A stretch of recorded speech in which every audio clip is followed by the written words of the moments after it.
ఉంది. ఇక్కడ పని చేసుకోగలుగుతానని చెప్పడానికి నిర్మాణం చేపట్టినటువంటి రాజధాని ఇది. అలాంటి రాజధాని ఈరోజు మనం చూస్తే అతలాకుతలం చేశారు. ఆ డీటెయిల్స్ కూడా నేను వస్తాను. అదే సమయంలో పోలవరం దక్షిణ భారతదేశంలో ఎక్కువ నీళ్లుండే నది గోదావరి నది. పోలవరం పూర్తి చేస్తే నదుల అనుసంధానం జరిగితే రాష్ట్రంలో ప్రతి ఒక్క ఎకరాకు నీళ్లిచ్చే అవకాశం ఉంటుంది. ఈ రెండు కూడా మనం ఒక్కసారి ఆలోచించుకున్నప్పుడు రాష్ట్ర విభజన జరిగింది. హేతుబద్ధత లేదని పోరాడాం. అన్యాయం జరిగిందని అందరం కూడా గట్టిగా నిలదీసే పరిస్థితికి వచ్చాం. ఆ సందర్భంలో ఒక ఆర్థిక నగరమైనటువంటి హైదరాబాద్ నగరం తెలంగాణ రాష్ట్రానికి వెళ్తుంది కాబట్టి మళ్లీ ఇక్కడ ఒక నగరం కట్టుకోవాలంటే దీనికి తోడ్పాటు ఇస్తామని, ఇంకొక పక్క పోలవరాన్ని పూర్తి చేస్తే ఈ రాష్ట్రానికి కొంతవరకు వెసులుబాటు వస్తుందనే ఉద్దేశంతోనే ఈ రెంటికి కూడా విభజన చట్టంలోనే ప్రత్యేకంగా మెన్షన్ చేస్తూ ఒక పక్క పోలవరాన్ని జాతీయ ప్రాజెక్టుగా అమరావతికి ఆర్థిక సహాయం చేయడానికి ముందుకొచ్చారు. అయితే ఈరోజు మనం చూస్తా ఉంటే రెండు కూడా ఈరోజు రాష్ట్రంలో ఉండే 5 కోట్ల ప్రజలను ఓటే నేను కోరుతున్నా. ఈరోజు ఏదైతే మాకు ఓట్లు వేశారు ఇది ఒక హిస్టారికల్ విక్టరీ.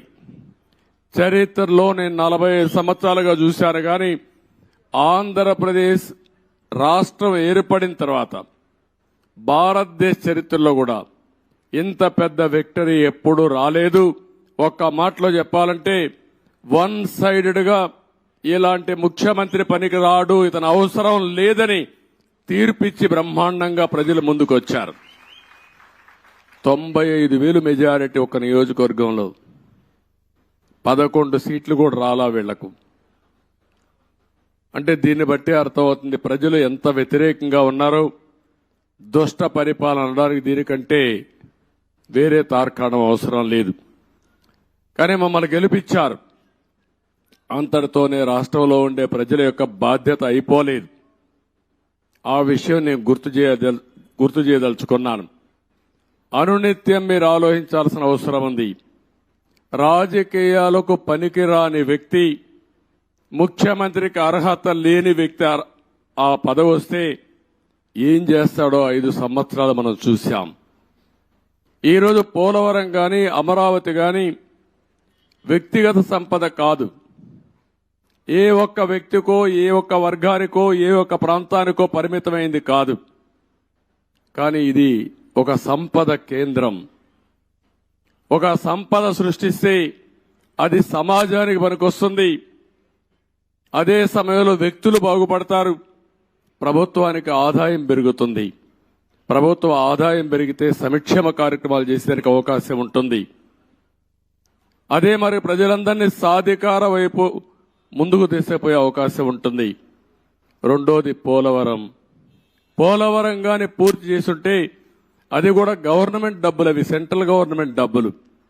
దాన్ని పూర్తి చేస్తే మనం గాని కొంత నదుల అనుసంధానం చేసుకుంటే రాష్ట్రంలో ప్రతి ఒక్క ఎకరాకు నీళ్లు ఇవ్వగలిగితే రాయలసీమ రాళ్లసీమ కాదు రతనాలసీమగా తయారు చేసే అవకాశం వస్తుంది. హార్టికల్చర్కు ప్రాధాన్యత ఇచ్చే అవకాశాలుంటాయి. మొన్నే పోలవరం పోయొచ్చాను. నా ఆవేదన చెప్పాను.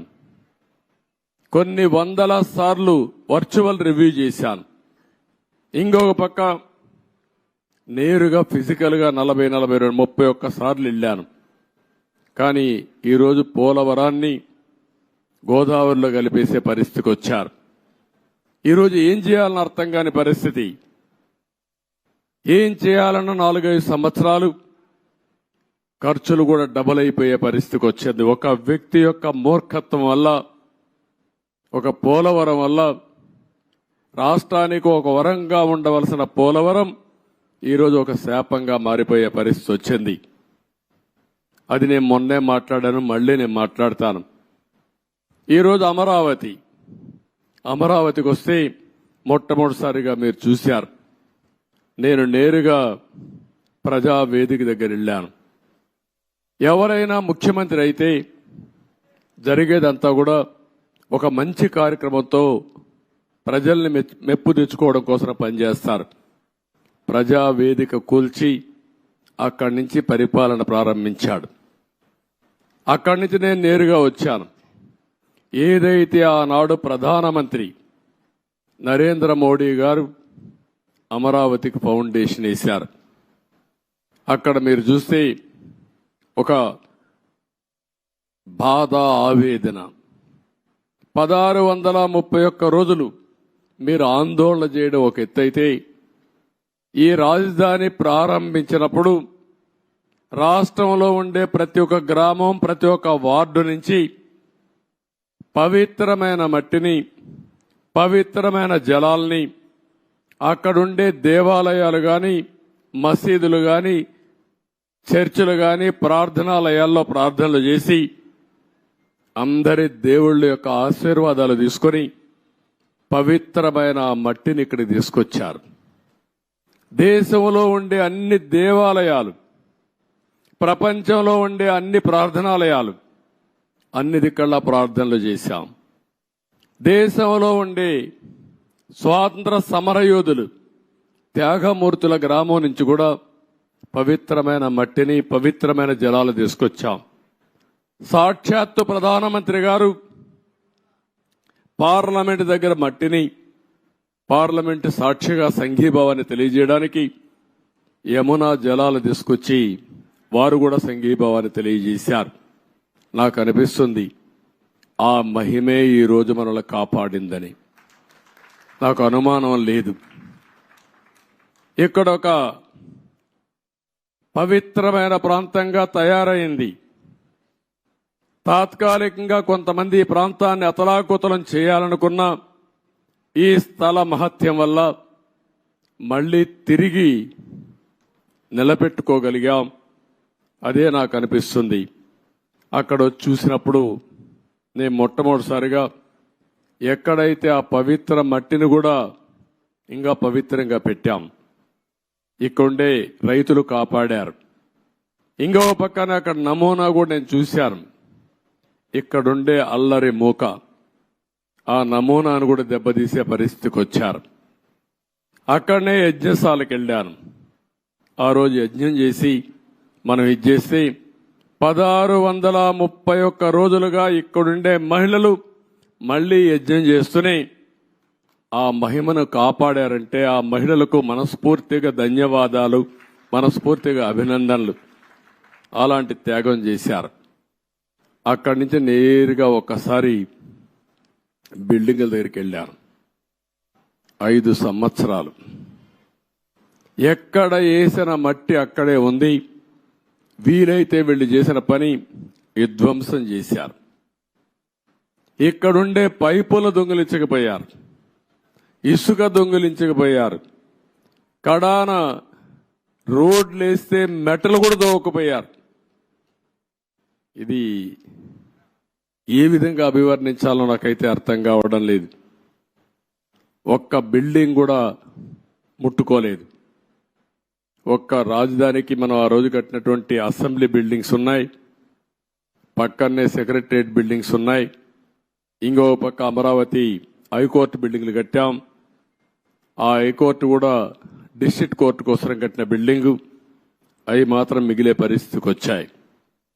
ఈ యొక్క రాజధాని మనం చూస్తే దగ్గర ఈరోజు నేను అన్ని తిరిగిన తర్వాత ఇప్పుడే నాకు అర్థమైంది ఏంటంటే ఏం చేయాలని అర్థం కాని పరిస్థితి. 5 సంవత్సరాలు రోడ్లన్నీ పూర్తి అయిపోయినటివి, సగంలో ఆగిపోయినాయి. కొన్ని అయితే 80% పూర్తి చేసి ఆగిపోయినాయి. అదే మాదిరిగా బిల్డింగ్స్ మొట్టమొదటిసారిగా నేను వెళ్ళింది శాసన మండలి, శాసనసభ అభ్యర్థులు ఎవరైతే ఎమ్మెల్యేలు, ఎమ్మెల్సీలు ఉండే క్వార్టర్స్కి వెళ్ళాను. 80-70% వర్క్ అంతా పూర్తయింది. మిగిలినటి ఎక్కడేసిన గొంగళ అక్కడే మిగిలిపోయింది. ఆ తర్వాత పక్కనుండే ఐఏఎస్ ఆఫీసర్స్, జూనియర్ ఆఫీసర్స్ యొక్క క్వార్టర్స్ చూశాను. అవి కూడా అక్కడే ఉన్నాయి. 70-80% పూర్తి అయింది. పక్క నుండి సెక్రటరీస్, అదే మాదిరిగా ప్రిన్సిపల్ సెక్రటరీస్ బిల్డింగ్లన్నీ ఉన్నాయి. అవన్నీ కూడా తుమ్మ చెట్లు మొత్తం మొలిచిపోయి ఇవన్నీ కమ్ముకుపోయే పరిస్థితి వచ్చింది. పక్కనే హైకోర్టు వస్తుంది. అక్కడనే అడ్మినిస్ట్రేషన్ కోసం 5 టవర్స్ ని ప్రారంభించాం. ఇంకొక పక్కన అసెంబ్లీ బిల్డింగ్ వస్తుంది. దాని పక్కనే హైకోర్టు వస్తుంది. అక్కడనే జడ్జెస్ బంగ్లాలు వస్తాయి. పక్కనే ఎమ్మెల్యేలు, మినిస్టర్స్ బంగ్లాలు వస్తాయి.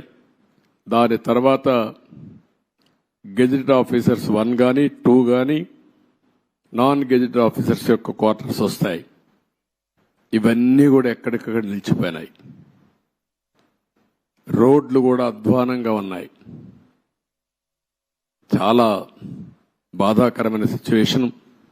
రాష్ట్రంలో ఉండే ప్రజలందరూ అర్థం చేసుకోవాల్సింది, ఈ విధంగా ఉండవలసిన రాజధాని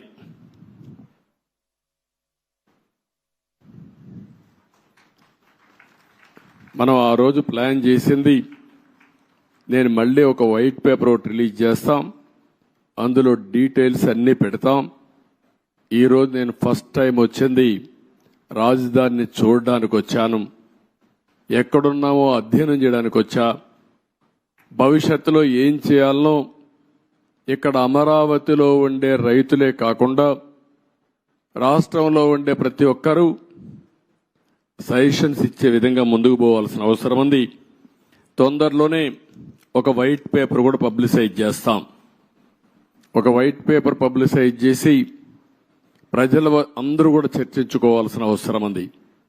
నేను ముందే చెప్పాను, ఇది ఏ ఒక్కరి కోసమో కట్టే రాజధాని కాదు, ఇది ప్రజా రాజధాని.